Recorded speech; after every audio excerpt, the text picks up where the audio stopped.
Okay, ladies and gentlemen, welcome back for the next presentation on the cybersecurity for healthcare online event. Our next presenter here is Alistair Vickers. He's the Chief Information Officer at Aura Compass Health New Zealand, and he'll be talking to us today on developing a streamlined digital environment that will transform and uplift capabilities and security. So he'll show us how he's done this at his organization. Over to you, Alistair. Kia ora, everyone. Just to reiterate, my name is Alistair Vickers, Chief Information Officer for Aura Compass Health here in the lower North Island of New Zealand.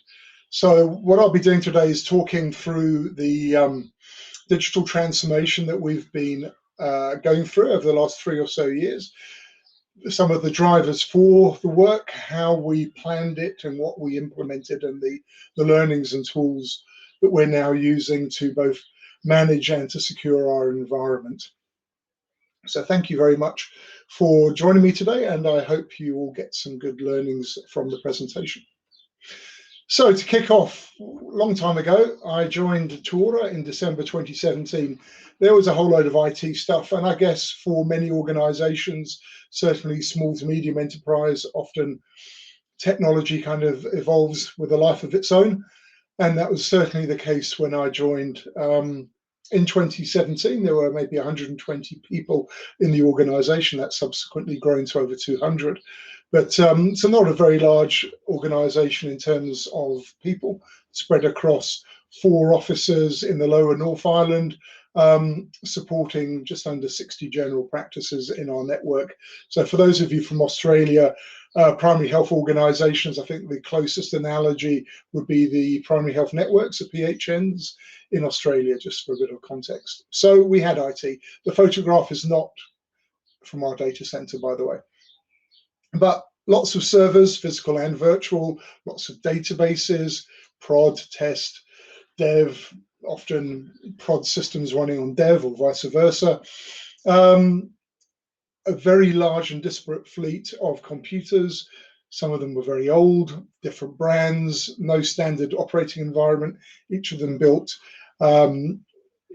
according to whatever software was available on the day, and not patched as well as they should have been across a very limited, slow network, more traditional wide area network.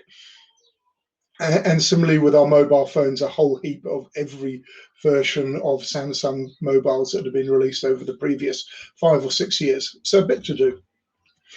And just as an example, this was an architecture from about 6 or 7 years ago. All of the boxes in blue were boxes and spheres are the applications and databases that have been built by different waves of developers and DBAs for the organization over a decade or more, feeding through into the time of this diagram. The main patient management or practice management system, MedTech 32, that we were using across our practices, and in the middle, a membership and payment system maps that most things fed into, because the one of the core functions of a PHO is to make sure that doctors are paid. So what did we do about that? We started off with a revised strategy. So this is what went to our board in the middle of 2018, essentially defining a new paradigm for us, which was cloud and as a service first. We felt that for an organization of our size, we didn't need or shouldn't have the complexity, both in terms of technology and even of infrastructure, that we needed to simplify, that we should focus on 4 key pillars. One is how we actually manage our environment, our platform, how we manage the data we collect that we manage on behalf of our practices and patients. So that's our SQL. How we manage our application stack. It had grown. So there were over 60 applications and another 50 or 60 pieces of associated DLLs and exe files required to run those core applications. How could we streamline that? And how we'd support all of this, wrapped around with good governance, good security, and good privacy to maintain the capability of our organization. So that was the starting point we worked off of. So once we had approval to proceed with this, the question was, how would we actually deliver a digital transformation? To do that, I engaged Deloitte to come in and help me define the work streams for implementation. The end point of that was we defined 10 core work streams of delivery. The first 5 we felt could be lumped into one solution, one vendor, and so these formed the first request to market that we placed in early 2019. So for us, platform, whilst we were interested to look at what was available through AWS or Google or other providers, as a not-for-profit, we'd been enjoying and continue to enjoy the benefits of discounted licensing from Microsoft. So our application base was built on .NET, C#, Visual Basic. Our databases all use SQL Server, albeit older versions, and our servers were using, again, older versions of Windows Server. So the natural place for us to go was onto Azure. And once the New Zealand government, in the middle of 2015, 2016, had approved Microsoft Azure Australia East as an acceptable and secure environment for New Zealand organizations, we felt that was the logical place for us to go. Azure are now building, or Microsoft are now building, 2 new Azure data centers in New Zealand, and once they are fully up and operational, we will migrate onto those from Australia East. Data and business intelligence. So we are an E5, Microsoft E5 license user, and one of the reasons for that is it allows us to use Power BI, which is a really powerful analytics and visualization platform. And so for us, that was a logical place that goes alongside the move onto Azure. And similarly, then we could create a data warehouse paradigm rather than lots of distributed databases, which again, we could put onto a platform as a service offering based on SQL Server. Identity, for us, key. We need to make sure we protect the privacy and confidentiality of patient information, and also give access to the right sets of data to the right people. So how we could do that, and for us, leveraging Azure AD was a really good step, and then through that, multi-factor authentication using Microsoft Authenticator. Our websites. So we host websites for a number of our practices as well as our own. So we wanted a way that we could easily both and securely manage our own websites and give our practices the opportunity through a standard template to do the same for theirs. And finally, the ability to have a more discrete CRM, customer relationship management platform, where we could, our various teams could go out to practices and we can record all of those interactions. So there's a single source of truth, and people going out to visit a practice can check, oh, you know, Jane went there last week, they talked about that. The previous week it was John, they talked about that. So we felt that was a solution we could collectively bundle for those work streams. And one which we did, and I shall talk to that in a minute. Subsequently, there were another 5 work streams that we looked at individually. First of all, cybersecurity, how we could manage that. In our old environment, it hadn't really been well defined or managed, and the implications of that I shall talk to in a minute. Networks, as I said, we were on a very old, very slow wide area network topology, very slow internet speeds, all daisy chained from our offices into a central data center. So how we could improve that. Same with telephony, we were using Skype for Business, VoIP, but it wasn't really working for us. And again, for us, leveraging our E5 licenses, would Teams calling be the right way for us to proceed? Similarly, with our file shares, moving away from a server in a data center, how we could move, and for us, a logical place was SharePoint 365. And finally, really getting to grips with our legacy applications so that when we turned those off, we knew that nothing was going to break or the functionality was going to be missed. It was always really important for us to keep an eye on the past as we moved into the future to make sure that the end user experience was never detrimentally impacted. So they were the 10 work streams that we identified. Then, as always, we had some scope creep. So for us, even though I mentioned support was a key pillar for our strategy, we decided to move from an outsource to an in-source model, and how you do that as you're going through the change was quite interesting. One of the real challenges for us is finding people with the right skills for the new technologies to be able to deliver a really good service desk experience. And so going through the whole iterative model of outsourced IT support to in-sourced IT support, and getting the right people to actually be able to manage both the technology and user expectations as we delivered the 10 work streams. Also, as I mentioned before, with this MAPS core database and application in our old architecture, claims and payments is a key part of what PHO in New Zealand does. Make sure that the money available from government is fed through to practices as they deliver specific services, and that also we capture the fact that the services are delivered back into government to show the success and how the incentives are being realized. The roadmap for the organization, we had already identified a partner to build the new claims and payments engine for us. But as we were progressing through our transformation, it became clear to us that the solution that they were building wasn't really going to meet our needs. So we actually decided to add the scope of claims and payments in. So essentially our 11th work stream during the process, which, as you can imagine, caused quite a bit of frustration for our users, given how important it was. So we had to make sure that whatever was delivered really met their needs. On top of that, we had two major challenges, and I mean major. So in August 2019, we got hacked. It made the front page of the news in New Zealand. It even made it through internationally. A Brazilian cyber vandal by the name of Vanda the God exploited a known vulnerability in our CMS and posted up some lovely, charming banners. Subsequent to that, investigation showed that actually our key web server had been attacked in 2016, successfully attacked and compromised. And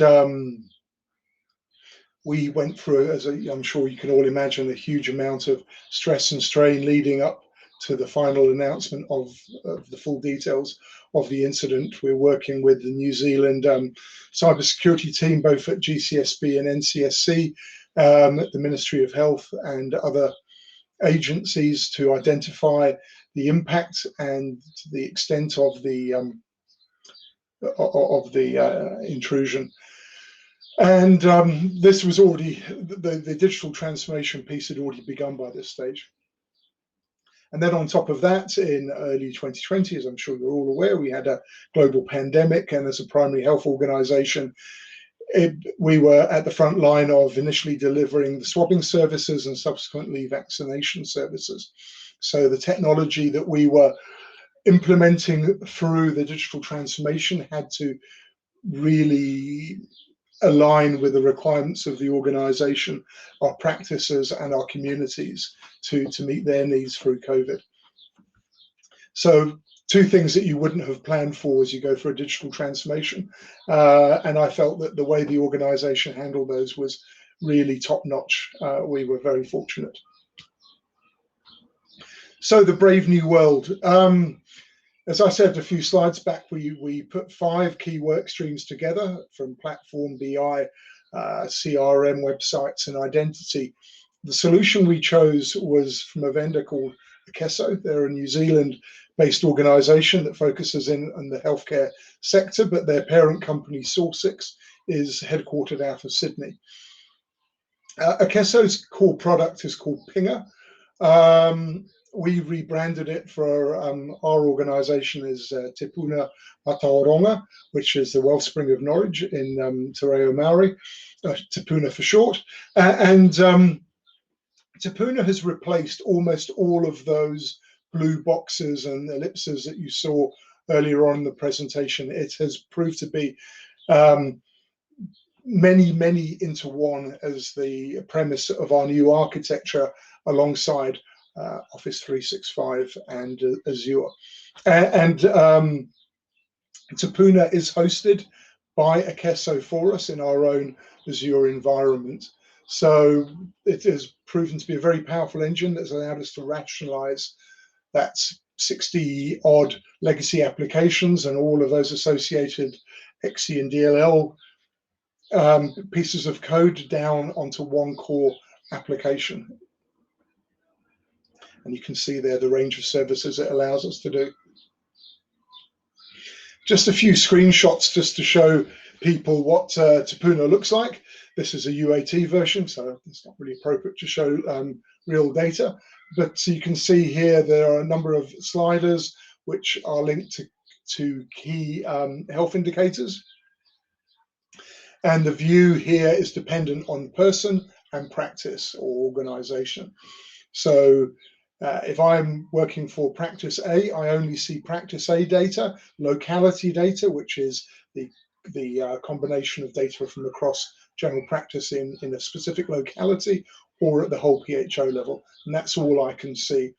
And the view can be restricted further to whether you're a practice owner or a practice manager or a practicing GP or nurse or administrator. So we have row level security that is very clearly and tightly defined by identity. For each of these sliders, if you hover over them, you can see in real time where you're tracking against target. So green is your on target or exceeded target, orange is you're close to within a defined bandwidth of meeting target, and red is you've got a way to go.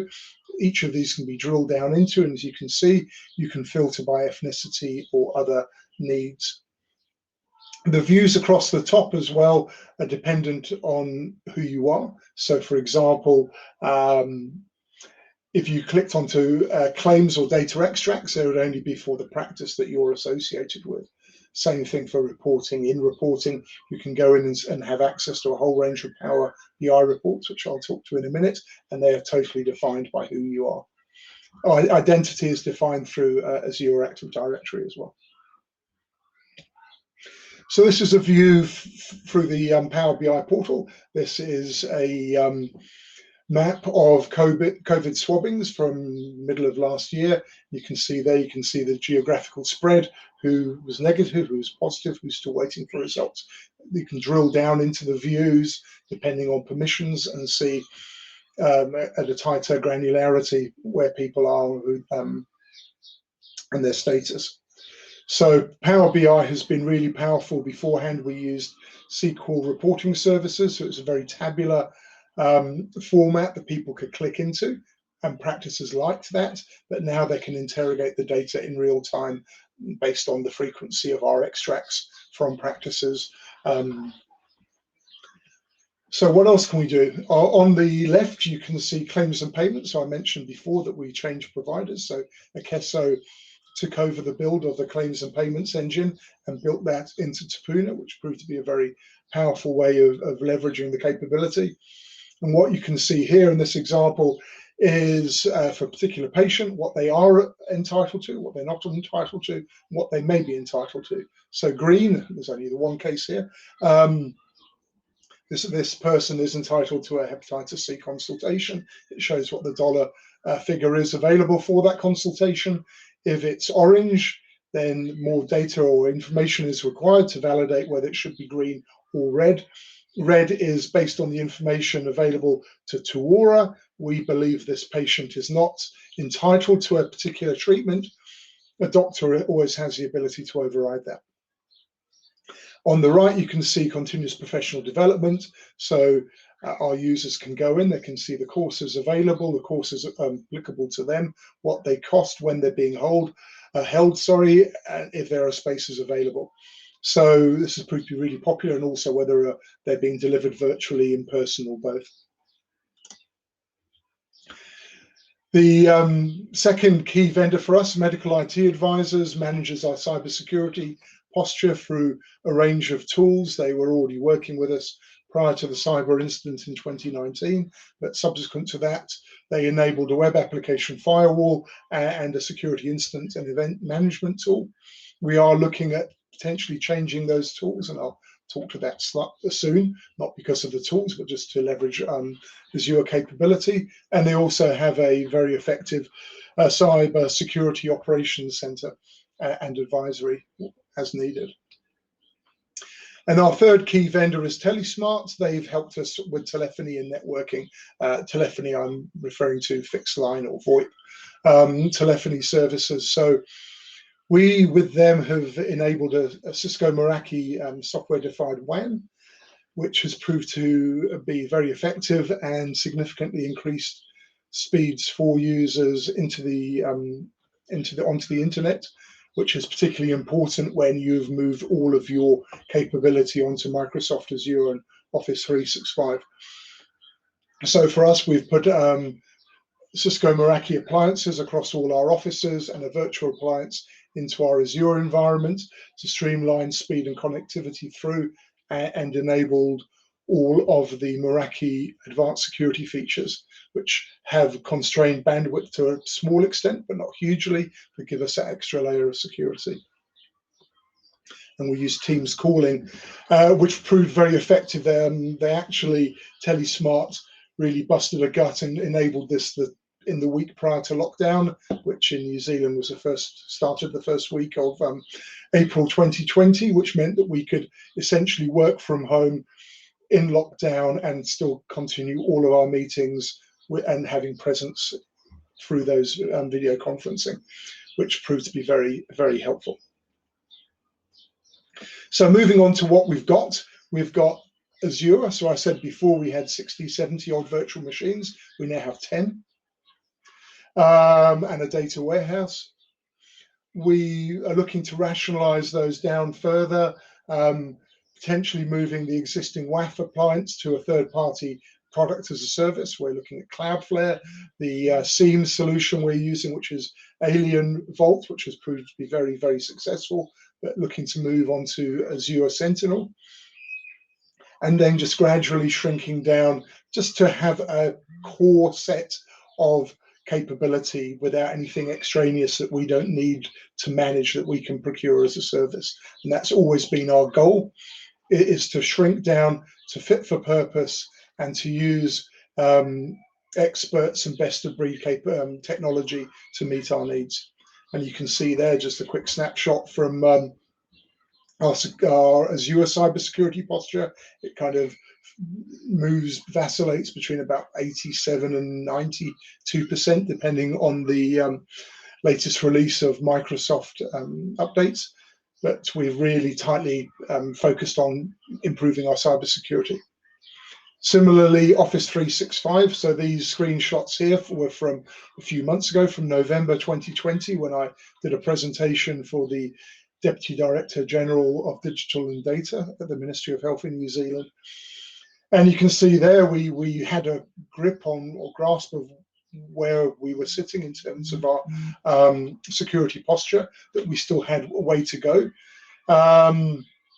The interesting one of these screenshots is on the far right, where the secure score is listed.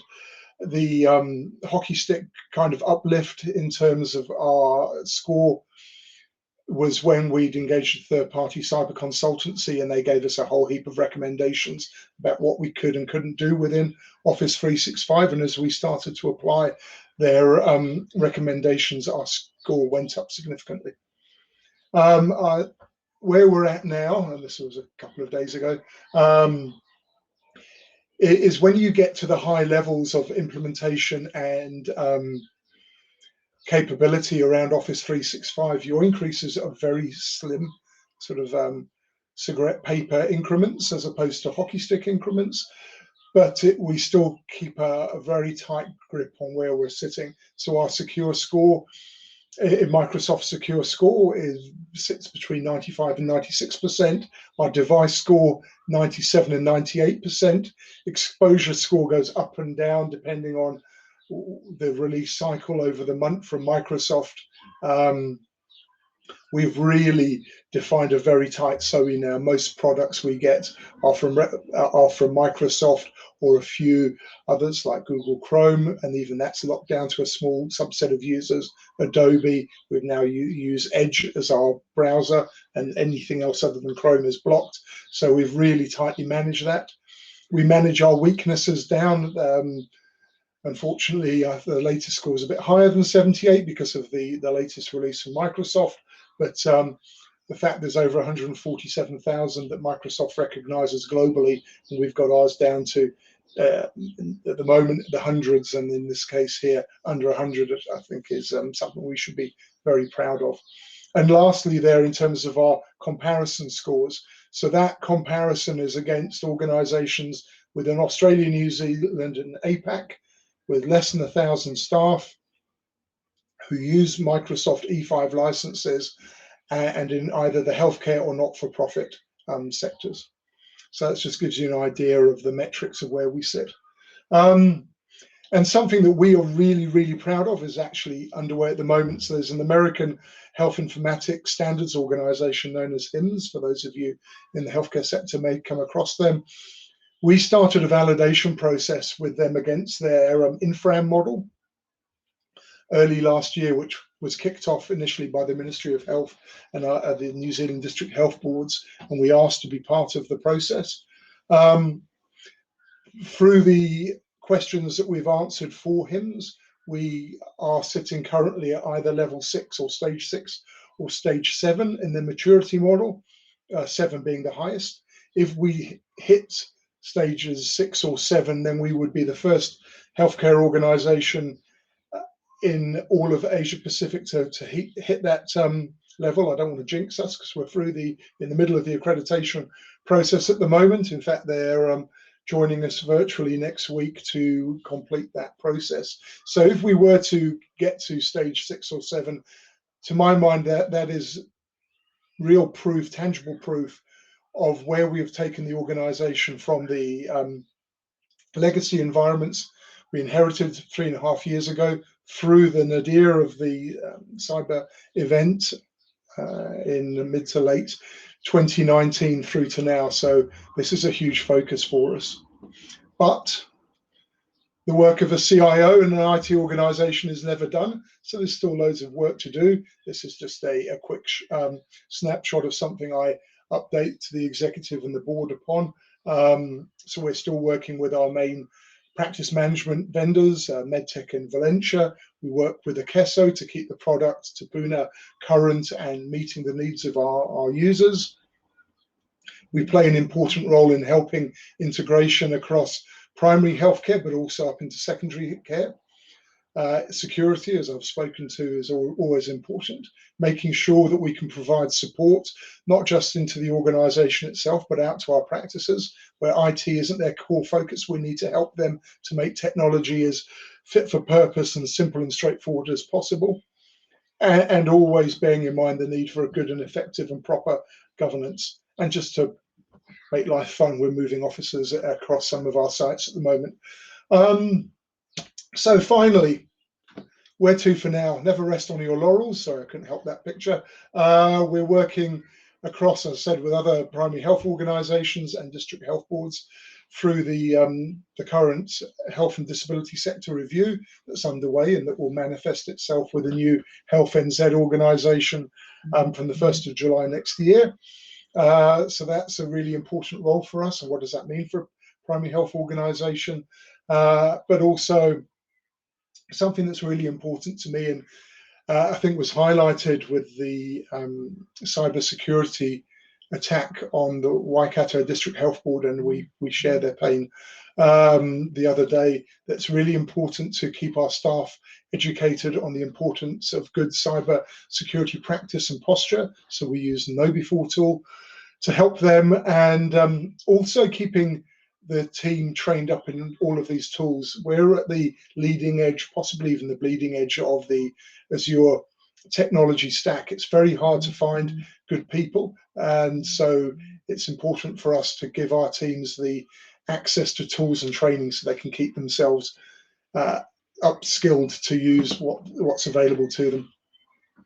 and do it all with humility and respect.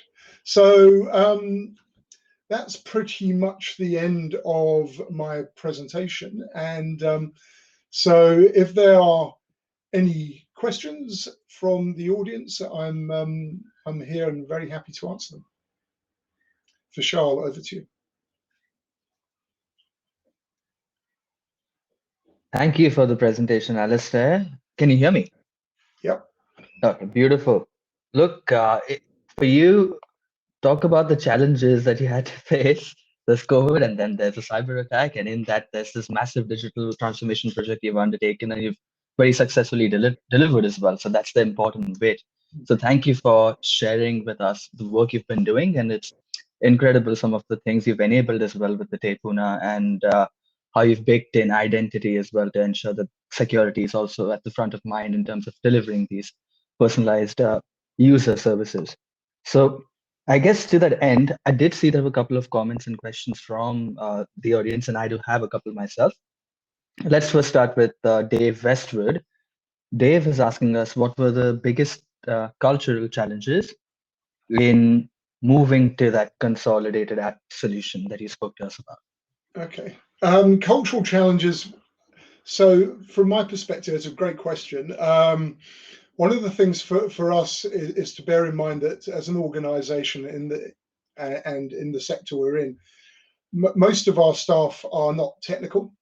They're amazingly good at what they do. They are talented, dedicated clinical professionals, but technology often is a completely closed book to them. So we need to make sure that we can bring them on the journey.